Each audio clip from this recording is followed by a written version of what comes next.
Hey, Opera Box Score listeners, before we start this episode, I wanted to record a little addendum. After we'd finished recording, we learned of the unfortunate passing of tenor Lemmy Pulliam, whose death has really been making some waves in the opera community at the moment. I want to read just a quick tribute by Rhiannon Giddens from her Facebook page.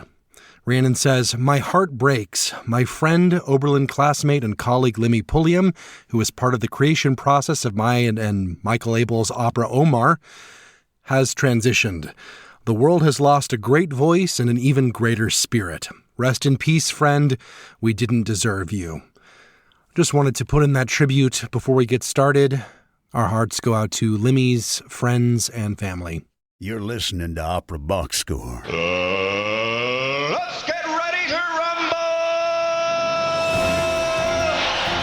rumble! Wherever you are, however you're listening, it's America's talk radio show about opera. It's Opera Box Score. I'm Weston Williams, joined by Ashley Hardgrave and Oliver Camacho. All right, this week, how do you solve a problem like Jeff Bezos? How do you catch a donation and pin it down in an era where the hills are not alive with the sound of donors? Is this bit working? We answer these questions and more in Chalk Talk. Then, Santa Fe Opera General Director Robert K. Meya takes a free throw on the recently announced 2027 festival season and picks where he wants to go see opera this summer. Plus, in the 2-minute drill, shocking news from the Met. Yes, we're sad, but we can confirm that Peter Gelb is... Well, Peter Gelb is a workaholic. Big surprise. Make sure you subscribe to our podcast on Spotify. Click follow. On Apple Podcasts, hit the plus sign. You can also stream episodes of OBS every Saturday at 10 a.m. Central at amplisoundsradio.com. Email us your hot takes by writing to mailbag@operaboxscore.com or upload a voice memo using the You Got Something to Say tab on our website, operaboxscore.com. However you contribute, you'll get an OBS beer coaster, an OBS lapel pin, and a #1 OBS fan foam finger just for sharing your own hot take. Oliver Camacho is sadly pre-recorded, but luckily for me, that means no tennis unless, Ashley Hardgrave, you have something for us. I don't have tennis. What Thank I God. do have is rugby. We are still in the throes of the Major League Rugby season here in the U.S., and our hometown team, the Chicago Hounds, are the only undefeated team in Major League Rugby. Wow. They've clinched their spot in the playoffs. Their last home match is this weekend, this Sunday at SeatGeek Stadium. And if you're in the area, I encourage you to go. And if you're not, I encourage you to watch rugby matches on ESPN. You can find them on ESPN Plus, sometimes on ESPN2. We need people to get into Major League Rugby in this country. Men built like refrigerators, speaking with accents and tiny shorts running into each other. What is not to love? They even pick each other up and toss them around like so many sacks of potatoes. It is a fun sport to watch, you know. It's the best. But enough of that rugby. It's time to talk some opera. Chalk Talk on Opera Box Score. We're going to start this week with a Chalk Talk. And folks, if you have a New York Times subscription, please do check out this opinion piece written by John Barry, who's the former artistic director of the English National Opera. It's titled "Getting Jeff Bezos to the Opera." And, you know, I was scrolling through looking for stories to talk about this week. And let me tell you, the clickbait really worked on me because I'm like, what does that mean? So basically, it's an opinion piece breaking down some of the issues that we know we have in the opera world here in 2026. And the big issue, of course, is that, you know, opera in the United States especially relies on major donor funding. It relies on the wealthy to give money to function. Yet there is a certain unique new tight-fistedness when it comes to the arts, especially opera and music, among the very wealthy of 2026 compared to, say, the very wealthy of 40 years ago, back when, you know, we were still relying on wealthy donors to operate everything. But back in the 1980s, that didn't seem to be really a hindrance to anything, financially speaking. So this is a piece about how we reach out to tech billionaires, trying to figure out how they're interested, looking at some opera companies that are having some success in attracting new donors. But I think that I had such and you might have too, Ashley, but I had such a visceral negative reaction reading this. I don't think it's necessarily wrong. I do think that opera companies do need this kind of funding, but it's so interesting to me reading something that was so frank about how do you appeal to wealthy ghouls. Yes. Maybe that's just me, but let me know if you had a different take, Ash. No. Ghouls is certainly an operative word there. Yeah, I definitely had a real shoulder-raising, borderline ick reaction as I was reading this. But there's a couple of things that are at play for me here. On its face, I think Barry's got some really great points, and I think he's got some really crap points. So I'm just going to lay that out there. But in thinking about, you mentioned the funding feels a little tight-fisted as it compared to a couple of decades ago. Well, let's look at sort of some of the things that have happened in the last few decades, especially when it comes to this upper echelon, upper class. The wealth gap in this country and globally is further apart than it's ever been before between the haves and the have-nots. When it comes to the donors that we would potentially go after in, the last few decades, we would go to foundations. We would go to these corporations, these companies, because we knew that these were major corporations. The difference now is that these guys are so much further into celebrity. Like, we wouldn't have known the CEO of United Airlines several decades ago when we were trying to chase donors. We know exactly who Elon Musk is. We know who Sam Altman is. We know Jensen Huang of NVIDIA. Like, we know these guys' names now. So there's almost like a celebrity cultural zeitgeist around these guys. So those are some things that I thought of. That made it all the ickier for me. But I also am someone who has worked many times and for several years in nonprofit areas and understand that our current funding models do require generous solicitations and donations from the wealthiest classes. Unfortunately, I really hate all those guys, and I'm very much in my eat the rich era. So it's been a crisis of faith on the inside for me to try to reconcile this. Yeah, it really is an interesting sort of discussion because I think I actually mentioned this a couple of weeks ago, talking about how these sort of foundations of the Morton Friedman style economics of neoliberalism that started in the late 70s really got into under everyone's skin in the 1980s under the Reagan era. This whole idea that everything can and should be financialized, essentially, and I think the point is actually made in the article too. I mean, John Barry was correct that there is this sort of almost social Darwinism aspect that a lot of these tech billionaires especially really do genuinely believe in, that at a certain point, if you can't make the money on your own to survive, you don't deserve to exist. Now, that is an opinion they will have for a lot of things, not necessarily themselves, but certainly there is a unique sort of tight-fistedness that we haven't seen really since the Gilded Age. And even in the Gilded Age, I think there was more of an incentive to build something that people could see your name on and be impressed by. Think of like Carnegie Hall and stuff like that. It really is a problem because there is something that seems to have shifted culturally. Maybe it's just been long enough so that a lot of these mega wealthy people, were born during the Reagan administration or a little bit before and grew up with it, with this idea that financialization is the only thing that matters.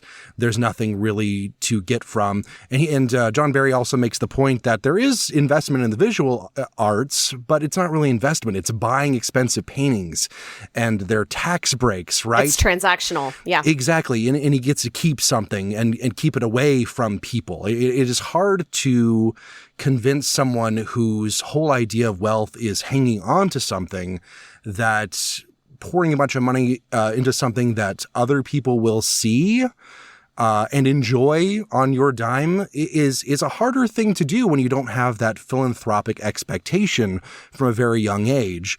And, in addition to that, we also have, I think, the general devaluing of the arts in general. A lot of these tech giants are big AI guys, the idea that artists can be replaced and should be replaced by computers. Except you can't do that with us. Exactly. Well, that's the thing, too. And I think John Barry makes a lot of interesting arguments about trying to find a way to sort of dataize opera and classical music in such a way where a wealthy billionaire can look at a data sheet and see that something new and exciting and objectively numbers going up good way to convince them to donate, which is very hard to do with something that you can't scale. You know, I mean, maybe you could make an argument for like, well, that's a good way to fund like streaming operas. But in terms of like live stuff, there's a certain point where you can only fit so many people in the opera house, right? And it's also hard to say that has an objective like value to society, especially in a time where, you know, again, going back to Reagan, you have a lack of education about what makes music important intrinsically, much less, you know, classical music. You just don't have the same attitude that people had, you know, 40 years. Honestly, even in my youth, I remember that a lot of people didn't listen to classical music, but thought that it was probably a good thing for society. And that just doesn't really exist anymore. There's not really a sense that it is an intrinsic good. And I think there's some like even progressive arguments against that. I think there's a certain like anti-Eurocentric argument against classical music being the be all end all. And things like that. But I also think that the dominant cultural force says, well, the arts don't matter. They're just decorative. They're just fun. You know, for millionaires, they're a tax write-off. How do you bridge that gap and say, we need your money, and also we must allow you to fiddle with our art form enough to make them feel like they have ownership of it. To keep you entertained. Yeah, exactly. I don't want that. Barry also makes the point at the end of the article, he makes an argument for putting on musicals and more populist stuff so that, you know, people can see like people coming and it feels relevant again. I think musicals are fine. I am, you know, I know I am on a podcast with a lot of big musical lovers, but like, I don't care about musicals as a genre that much. I think musicals are, in the operatic world, I think they are a great way to get extra money. I think it's exciting to see like a big orchestra tackle certain musicals that just isn't done anymore. But like, I have never thought of that as being artistically something that's worth pursuing aside from the fringe benefits it gives of exposing people to a full orchestra and an operatic voice singing a musical. Well, yeah, I mean, it's largely there to zero out a balance sheet. I mean, he makes the point that the Met is kind of the only major house that's not doing these musicals. So, you know, the rest of the U.S. is caught onto that. Certainly our own backyard house here in Lyric, you know, their musicals sell out, puts butts in seats, and it zeroes out their balance sheet.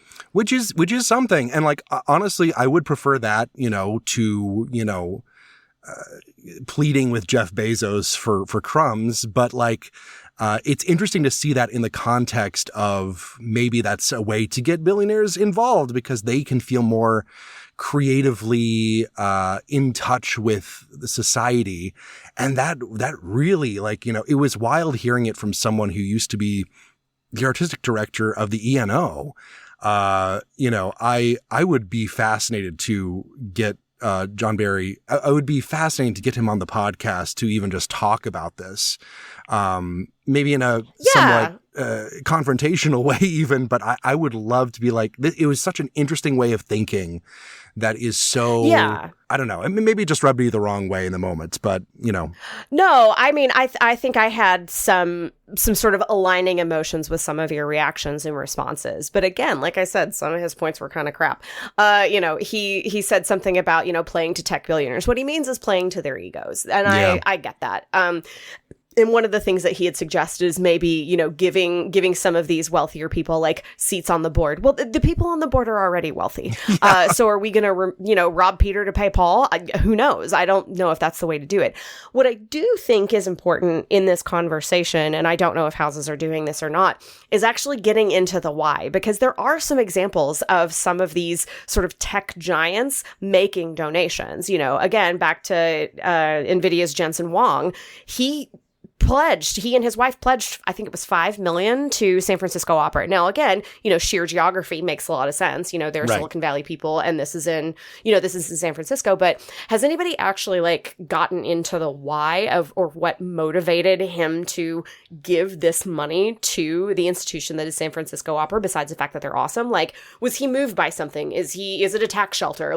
What were the reasonings behind that? Exactly. Also, he's besties with all those guys. They all went to China together just a couple of days ago. We should be having the conversation about the why, what motivated him to do that, and then getting, if he is so moved, put that bug in his ear to talk to those dudes. Because right now, there's 20 of them and they're all on a group text. This shouldn't be that hard of a conversation to have.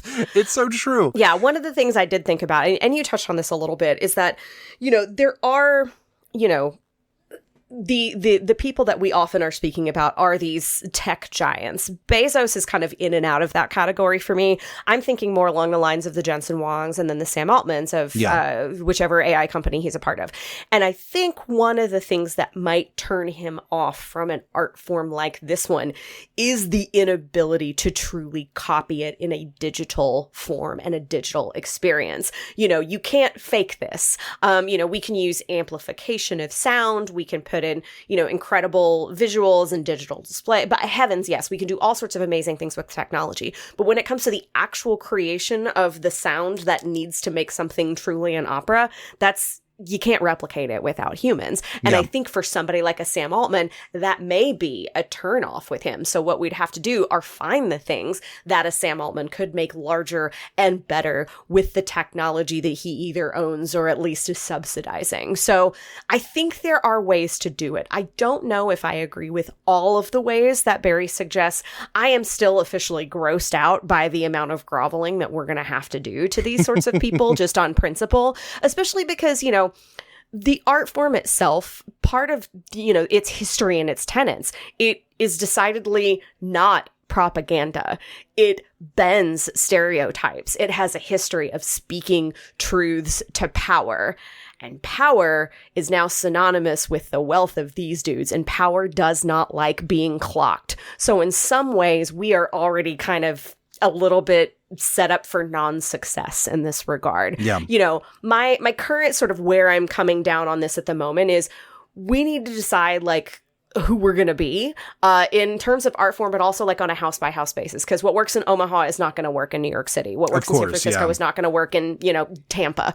And then find resources that align with those sorts of values. And I think that's going to look different for everyone. I would also repeat my constant plea to try to figure out alternative methods of funding that don't require, tech billionaires, is because it is a class of people that is fundamentally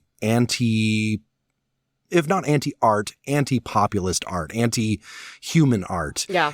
And you see that because many of these people are wealthy off the backs of generative AI, which is inherently, anti-art. And whether or not these people are, will still have money after, the AI bubble, if it ever pops, it remains to be seen. But regardless of how hostile this particular batch of billionaires seems to be to art, it is really important for opera companies to do everything in their power to try to find other ways to fund things or find creative ways to put on stuff that does appeal to enough people so that the influence of these people is as small as possible.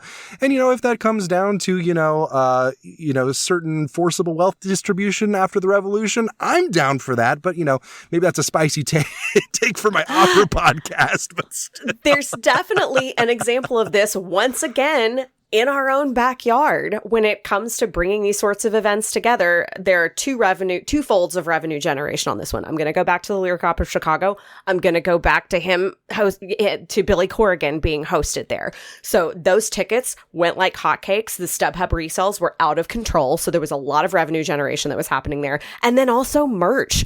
I think opera companies could do a heck of a lot more with merch. Absolutely. And again, back to that Billy Corrigan concert. that merch was out of control. I desperately wanted some of it, but it was a little bit above my price range, but much of it sold out. Yeah, and I think Lyric Opera Chicago used to have more merch, and then they haven't really done it since the pandemic. Because I remember I have a little stuffed Grana from when they did Die Walküre in my room right now, which is really cute. I love it. But they didn't do it for any of the rest because the pandemic, hit, and they haven't really brought it back. And, one of my favorite shirts that I wear is actually merch from Seattle Opera, where it says Fasolt and Fafner General Contractors. It's my favorite shirt. Anyway, that's brilliant. If you would like to support the arts, consider subscribing to the show. You can also go to our website and find the Support the Team tab. Maybe make a donation there. I mean, if you're wealthy, I won't tell. Let's move on to a free throw. Free throw. Later this month, Robert K. Meya, General Director of Santa Fe Opera, will be a guest on our co-host's other program to preview the upcoming festival season. But since it was just announced, he joins OBS to share what he's excited about in the 2027 season. Robert, welcome to Opera Box Score. Thank you for having me, Oliver. It's a pleasure to be with you. So for the past 2 weeks, the team and I have been talking about summer opera festivals, and we sort of handicap the seasons of North American festivals and of European festivals. And I just want to separate Santa Fe. Let's just assume that Santa Fe is the best and just take it out of the equation. What are you most looking forward to this summer? If you could travel and get away from your home company to go see something, what would you like to see? Well, I could have planted that very question because I'm actually getting on a plane tomorrow, which is a little bit unusual for me to be able to sneak away right before rehearsals start in 2 weeks from now. And we're having a little bit of a mini Santa Fe Opera Festival in Europe. We just opened our co-commission and co-production with the Bavarian State Opera. It's the new opera by Brett Dean. It's called Of One Blood.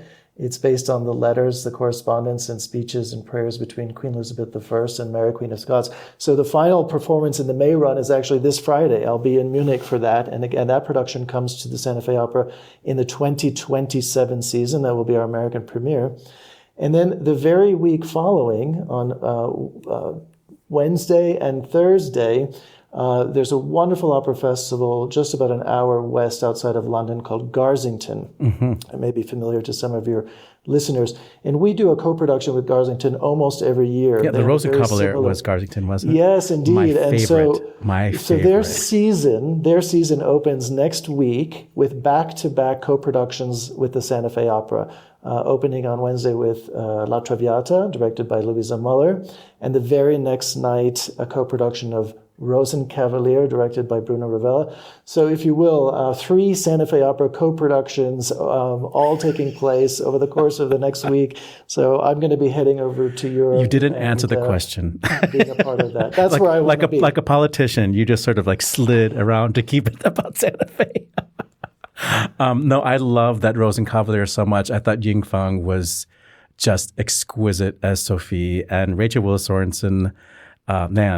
We didn't really get a chance to talk about her in our formal interview for my other job, but I was so lucky. We were all so lucky that, it wasn't a great situation, but she was there to step in as Donna Anna. Donna Anna, she saved the day for sure. Yeah, and then we got to hear Marshallin within the span of a couple days. I don't know how she did it, but yeah, she has stamina. Do you guys have prompters there? We do not. Actually, It's a little bit unusual. We don't have a prompter box. We really don't have a place to put a prompter. But I can tell you, some of our conductors are very capable of fulfilling the role. They know every word to every opera, and they're there to support our singers on stage.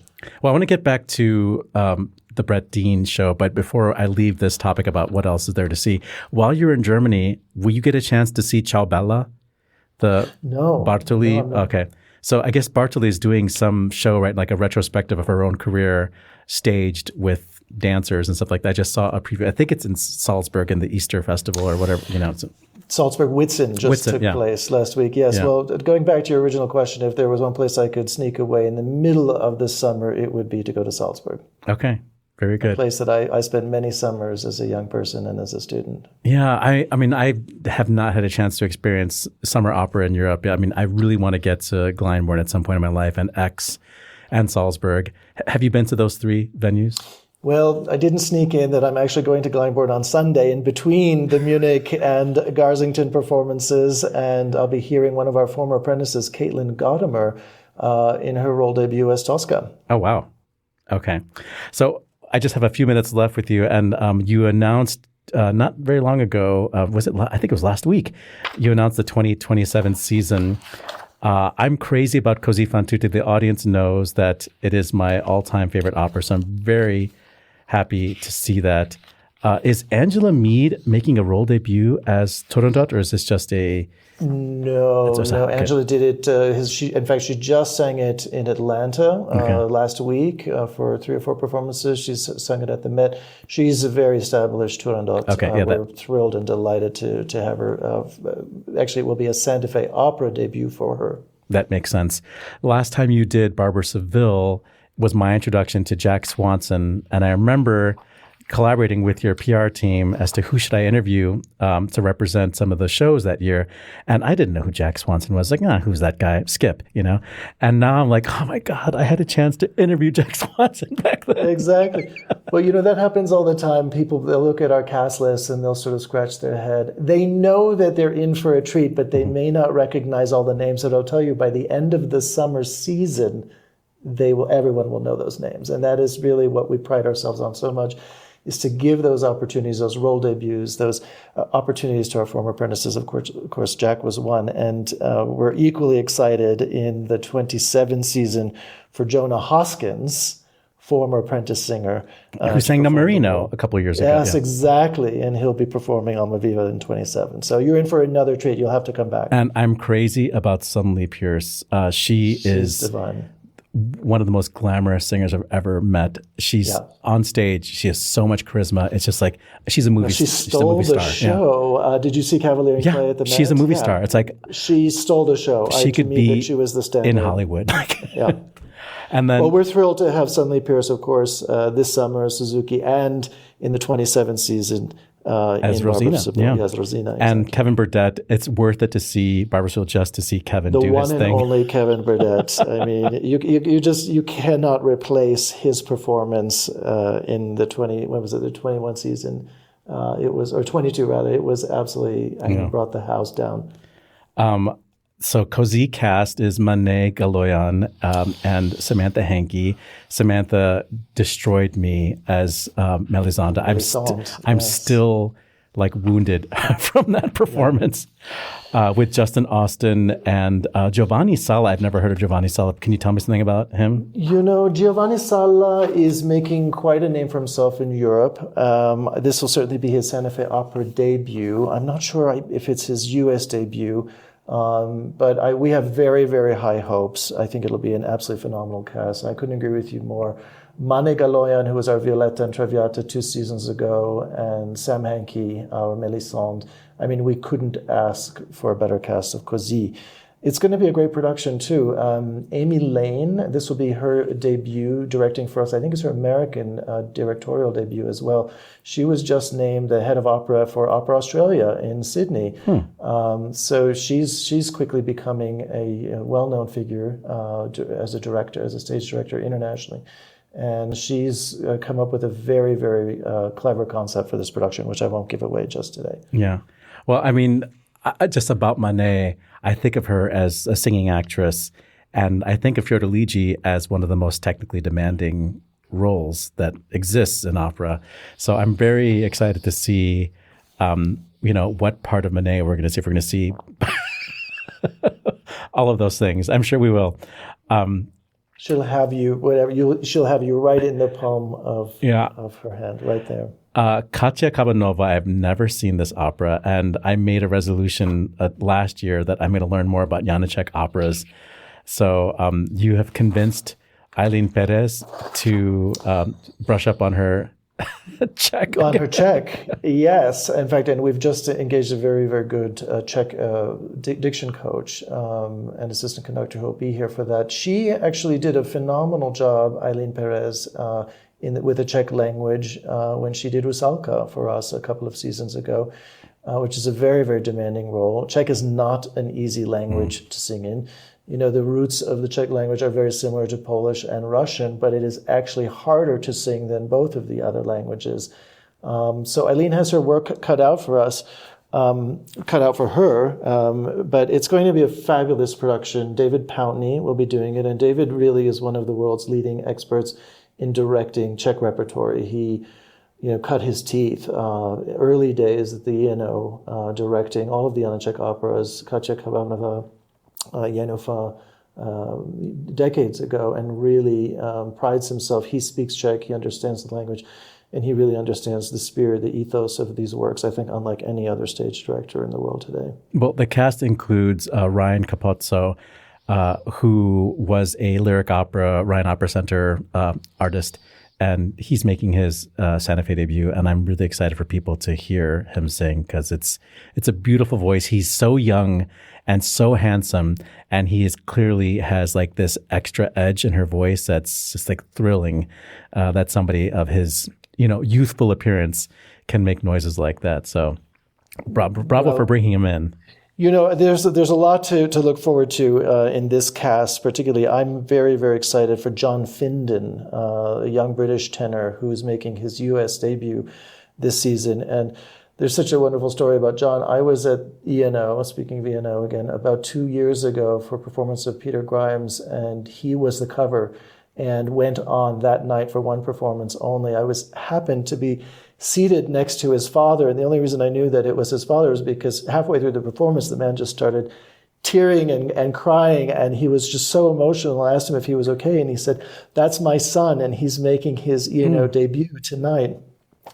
And it was just, it literally brought the house down. And then he went on, John did, to he covered the following year the Don José as the cover, and I was there, and he went on again as the cover in Carmen. And so we had our eye on him for about 2.5 years, and we're so excited to bring him to the U.S. for the first time in this role as Boris. So a lot to look forward to in this cast lineup. And that brings us full circle back to the Brett Dean and Heather Betts premiere, American premiere. Can you explain to me who Lotte Betts Dean is? Is that... Yeah, Lotte Betts Dean is, as you might expect, the daughter of our composer and librettist. Okay. Composer being Brett Dean and librettist being Heather Betts. And so her name is the hyphenated name of her parents. Nepotism. Yes, exactly. And she sings in this opera. She will be performing one of the roles. She's not singing the role of Elizabeth or Mary Stuart, but rather what's generically titled Female Consort 3. There are 5 male consorts and 5 female consorts in the cast. Some very important roles in them, but generically titled. Otherwise, all of the attention, of course, is lavished upon Elizabeth I, who will be performed by Amber Braid, and Mary Queen of Scots, who will be performed by former apprentice singer Emily Richter, who's now becoming increasingly well known, and I think by the 2027 season will be certainly better known too. In Chicago, we know her and we're crazy about her. Do? And Great. we're very Good. sad that she just finished her Rhine Opera Center ensemble hood. Well, she's joining the ensemble in Paris. Yeah. At the Paris Opera, yeah. Well, that's a lot for us to think about for next year. Now I have my press list of people I want to interview for next summer. But enjoy your few weeks before the craziness truly begins, and looking forward to seeing you all in just a few months. Well, Oliver, thank you so much. It's been such a pleasure, and I look forward to seeing you in person when you're here in Santa Fe, and to a wonderful season, and to many great nights of opera experiences at the Santa Fe Opera.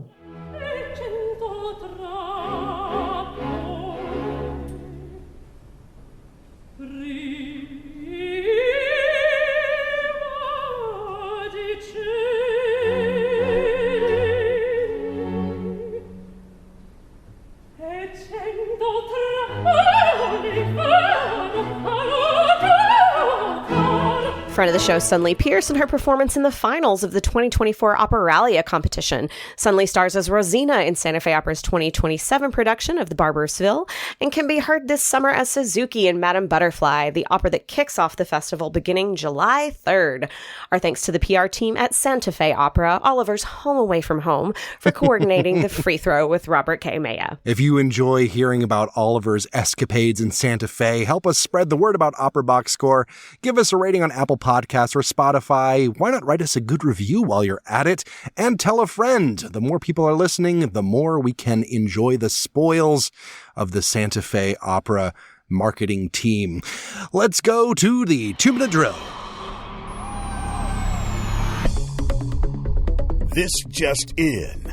The 2-minute drill. All right, listen up. Here's everything you need to know about what happened in Operaland this week. Peter Gelb is not, in fact, contemplating retirement, according to the New York Times. The 72-year-old Met General Director said that a previous remark that he planned to step down in 2030 was made in error. I should leave when I cannot do the job properly or when the board doesn't want me to be here, he told the Times. I'm a workaholic. I've always worked. I don't enjoy free time. He also said the board fully supports his leadership despite the institution's ongoing financial crisis. Speaking of the Met, or at least the area around it, the Lincoln Center for the Performing Arts held a groundbreaking ceremony last week for its West Side transformation. The project will include a 2,000-seat venue with a community-informed design, improved sidewalks, accessible pathways, and better connections between Amsterdam Avenue and the Broadway subway entrance. The project is expected to be completed by spring 2028, when Peter Gelb will still be General Director. Less than 6 months after its departure from the Kennedy Center, Washington National Opera has announced a slate of 5 full-length operas for their 26-27 season to be performed at houses across the Washington area. Of the 5 operas being presented, only one, La Traviata, is a revival of a past production. 3 more are new. Mozart's Idomeneo, John Adams' Nixon in China, featuring Renee Fleming and Tommy Hampson, and Madame Butterfly. Additionally, the company will premiere a ballet opera by friend of the show Christopher Tin with a libretto by Kelly Rourke called O'Keeffe, Kiss the Sky, starring friend of the show Isabel Leonard and Christine Gerke. The Royal Ballet and Opera has unveiled its new main stage curtains at the Spring Gala. Attended by King Charles III, the event celebrated the artistry and craftsmanship behind the new design. The curtains feature the personal cipher of His Majesty the King and were made possible through a generous donation from the Julia Rousing Trust. Audiences received a first glimpse at the gala, with the curtains set to debut in performances for the Royal Ballet's Meyerling. Whoopi Goldberg shared praise for opera after attending La Traviata at the Met, calling it, quote, the one art form you can't fake. You can't pretend to be an opera singer. You actually have to do it, and the chops these people have. She emphasized that opera is for everybody, thank you, we've been saying the same thing, and encouraged audiences to experience something new. The Metropolitan Opera, its chorus, and soprano Ermanella Yaho all responded with thanks and appreciation. Seattle Opera hosted its first ever furry night last week for a performance of Carmen. The event was championed by that production's Escamillo baritone Christian Purcell, also known as his fursona Chester the Guru. Many audience members sported full fursuits, enjoying a pre-show meet and greet, as well as a spontaneous in-lobby bullfight between Chester and an attendee in full bull costume. I have so many follow-up questions.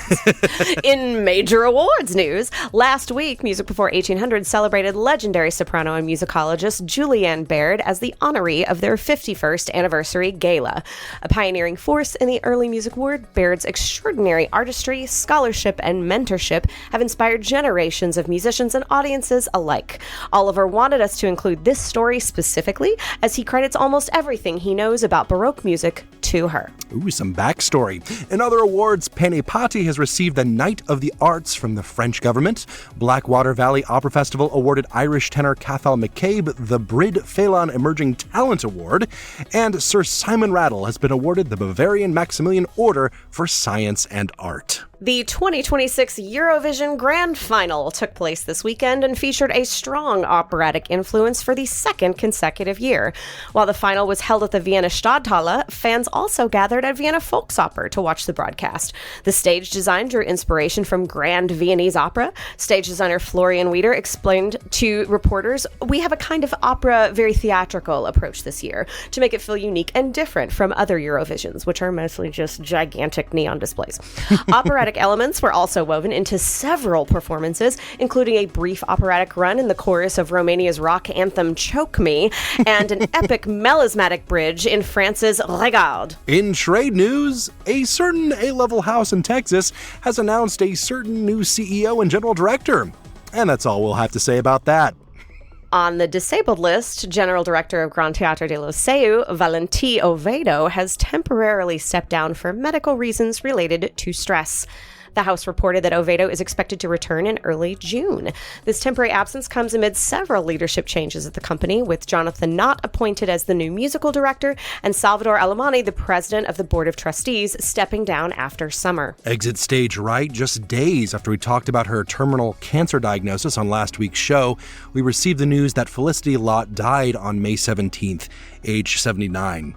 The legendary soprano leaves behind a legacy of recordings, especially in Strauss, Mozart, and Handel rep, and was known for her many performances with Glyndebourne. Lott was just as comfortable in Baroque repertoire as she was in new works, performing on stages across the globe. A full tribute will be coming to OBS before you know it. Baritone Ryan Edwards has died at age 84. A leading Metropolitan Opera artist, Edwards performed with the company 50 times, debuting in 1976 as Enrico in Lucia de Lammermoor and concluding in 1986 as Escamillo in Carmen.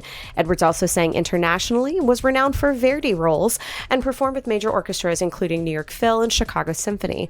After retiring, Edwards became a respected teacher, lecturer, author, and frequent judge for the Metropolitan Opera auditions. British-Ukrainian-based baritone Pavlo Hunka has died at the age of 67.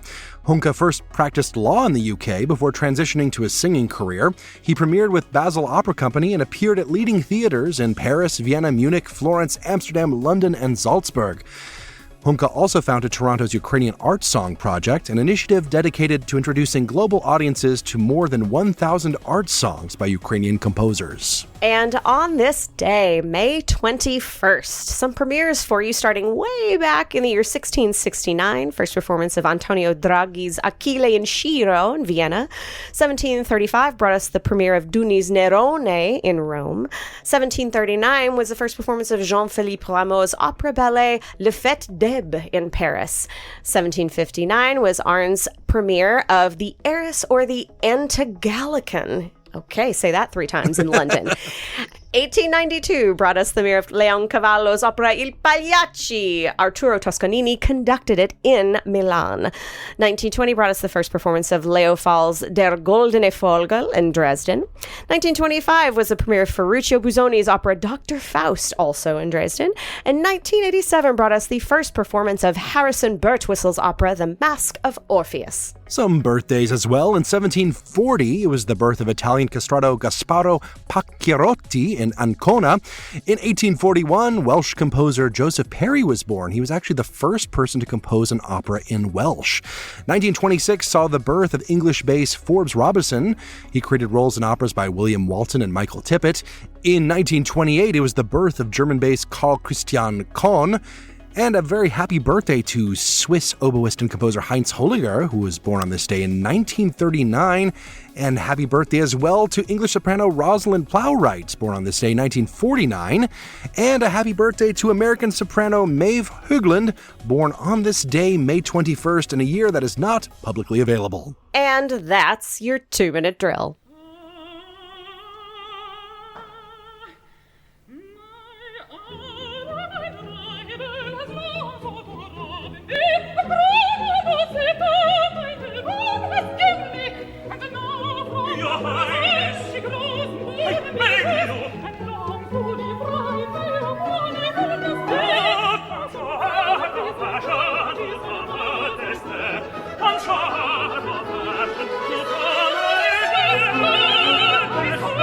The birthday girl, Rosalind Plowright, as Queen Elizabeth in the legendary 1982 English National Opera production of Donizetti's Mary Stuart, with the late David Rendell, who's a father friend of the show, Hugh Montague Rendell, as Dudley.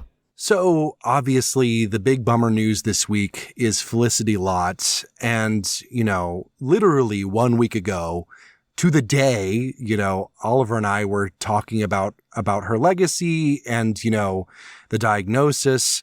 And it happened so out of nowhere. She had known apparently for about a year before the diagnosis actually was made public.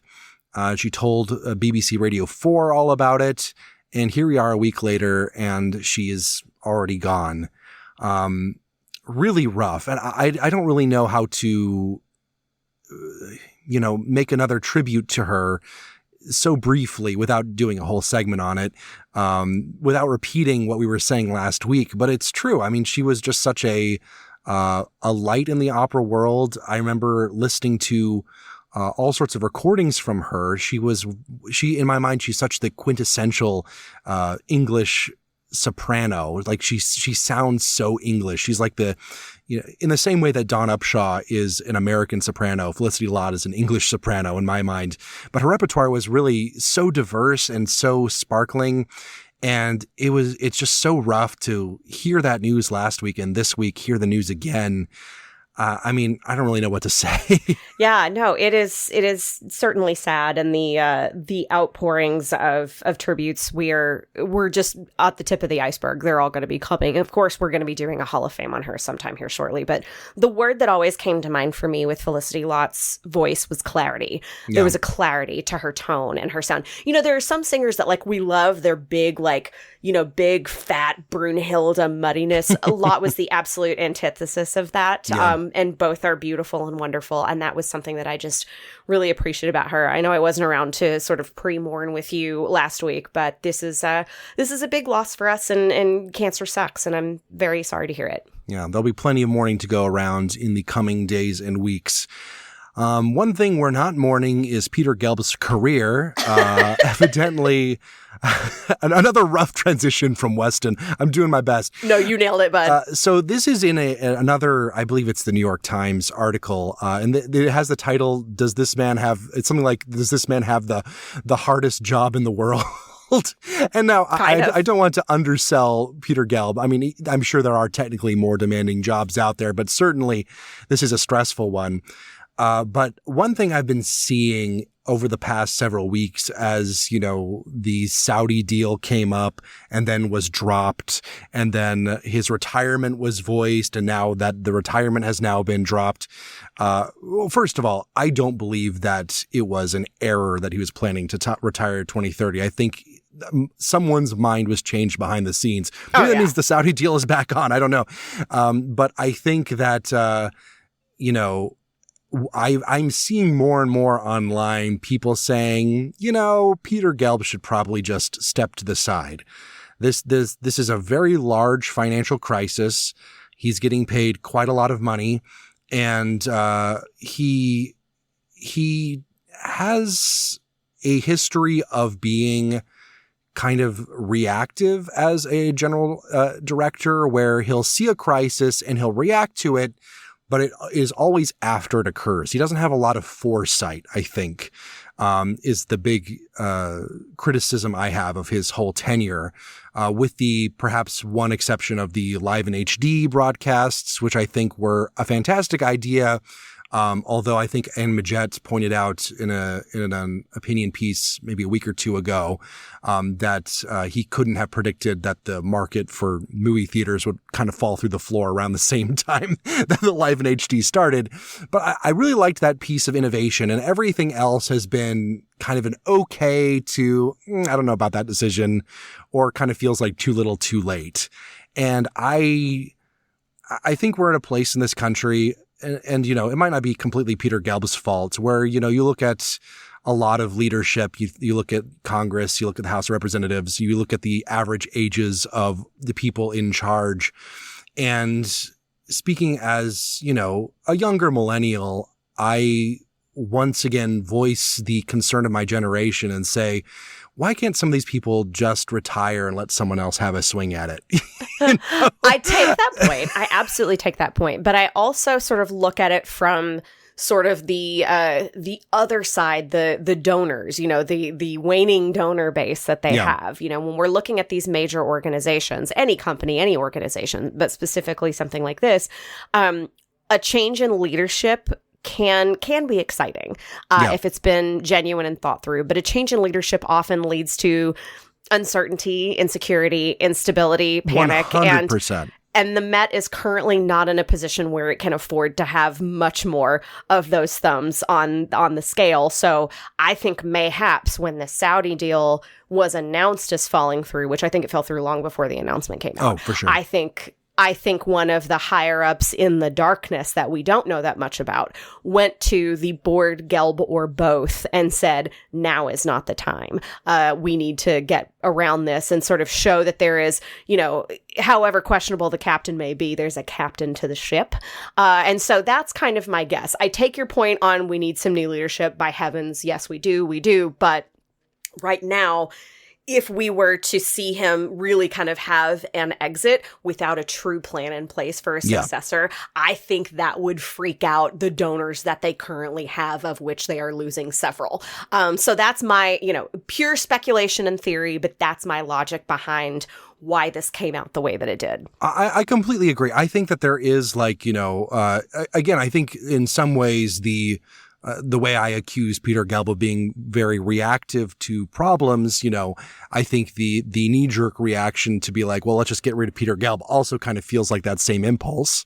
That being said, I do think there are a lot of very administrators out there doing really exciting things. I think of like Opera Philadelphia, leadership over there doing some really exciting things with like the ticketing prices and like adventurous programming and stuff like that. Delaware on a smaller scale. Yeah. Yeah. I think there are people out there who would be like great. I do think that, you are dealing with one of the last opera companies in the US that was genuinely big enough so that they didn't really have to change very much during a lot of the crises that forced smaller companies to adjust themselves. So I think the board is probably still in a more conservative mindset in terms of what they want to do going forward than your average person in the opera field in a smaller company that had to actually rethink things during the Great Recession, during COVID, stuff like that. But that being said, I think it is kind of strange that because if you remember, the announcement that went out to, I think it was the Associated Press, was that not that he was leaving, it's that he was retiring in 2030, which is still, 4 years away. Quite the runway. I think 4 years is enough to find someone who is exciting and doesn't feel like a panic, please save us kind of thing. I don't know if we have any major Metropolitan Opera board members listening to our podcast, but if they do, maybe consider it. I think maybe there's someone out there, what's Oliver Camacho doing other than this podcast, Yeah, literally nothing else. He's got time. Well, and it's funny because, I see some of these, one of the trends that we've seen, now granted, it's been in, markedly smaller companies, but this transition to bringing in people into leadership and administration who have come from the artistic side. Your Anthony's Roth Costanzo, your Carrie Ann's Otanyo, and they are bringing into their management and their leadership style this sort of understanding of it from the artist perspective. And I think if you had a singer or an artist of some sort with that sort of major level of gravitas that you brought into an executive or a leadership position at a house like the Met, I think that could attract or reinforce those donors. Imagine what would happen if the current hardcore donor base of the Met got a press release that said Renee Fleming's about to be in charge. They love Renee. They don't love her as a manager or a leader, but they love her so much they will be opening those checkbooks. So I guess I'm just kind of speaking it into the universe. Again, board, if you're listening, consider a retired superstar. Consider a Renee, a Denise. I'm trying to think of some male singers. A Tommy Hampson. I don't know, somebody in that regard. And there are a lot of people in that group who also do have experience operating companies, some of which, definitely smaller than the Met, but, those kinds of people are almost always going to be really willing to work as hard as Peter Gelb and understand the gravity of the situation, but also like understand, I think, perhaps the audience a bit more than, your average sort of fuddy-duddy might.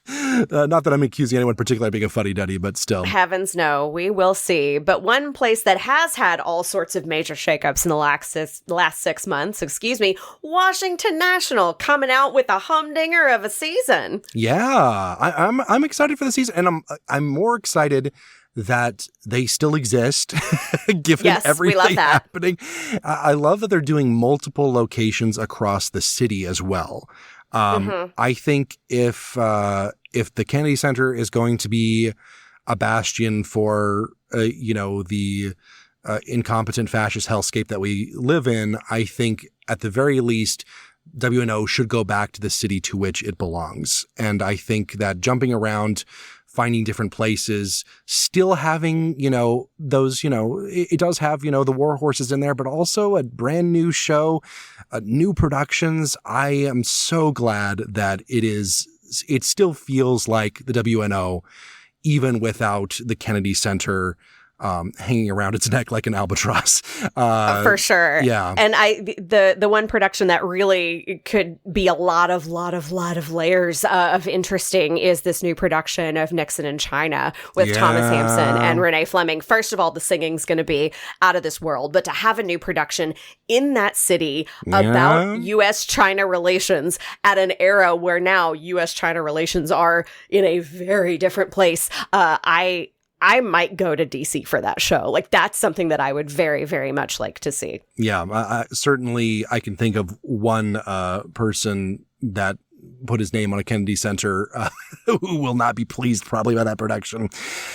Let's talk a little bit about Eurovision. I did not watch, Ashley, but I know you partook. I absolutely did. I love Eurovision. It's so fun. It's so camp. It's so weird. And there's nothing in the US like it. So I just really love to be a part of it. And, last year we had, JJ, who won the whole shebang, who was basically like a countertenor boy soprano extraordinaire. So I wasn't sure exactly what that was going to translate, because obviously he's around, but he's not really a part of it. But you're also in the host city, it was Austria won last year. So the host city this year was Vienna, which has its own history of like grand opera and opera things. And it was, it did kind of come through in a lot of ways. It definitely came through in the stage design. Besides, the lighting and the lasers, everything else was a little more like a Viennese opera production. Also, the sound clips that would play in between the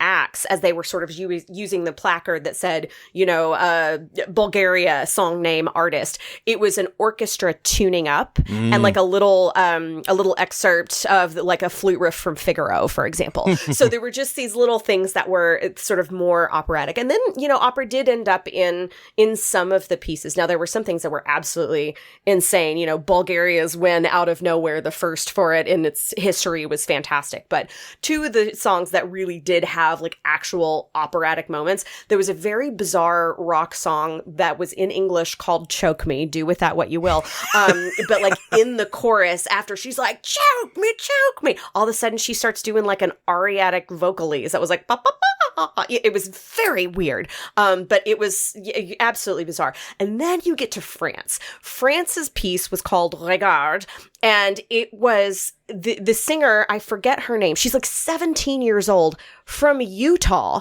but her mother is of French heritage, and so that's kind of the tie there. Gotcha. But this is a kid that like grew up around like Utah Festival Opera. This is a kid that like has opera in her background and her history, and she's up there belting in French in this like really loud chest voice, and then out of nowhere, boom, she's up in head voice. Boom, she's doing these vocalises. She like does this like flittery post chorus at the end that was just like kind of Queen of the Night-esque. So it was very bizarre, but like super, super opera, and the crowd went wild for her. So, even with the absolute weirdness that is Eurovision and the Euro, I'll say it, trash that comes with it, opera still prevails. I mean, as a Reggio Theatre guy, I love me some Euro trash just as much as Whoopi Goldberg and furries love opera. Let's wrap the show up.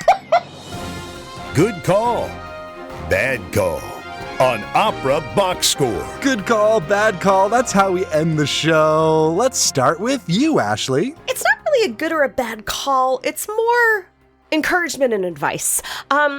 This weekend is Memorial Day weekend, which is the unofficial kickoff of summer.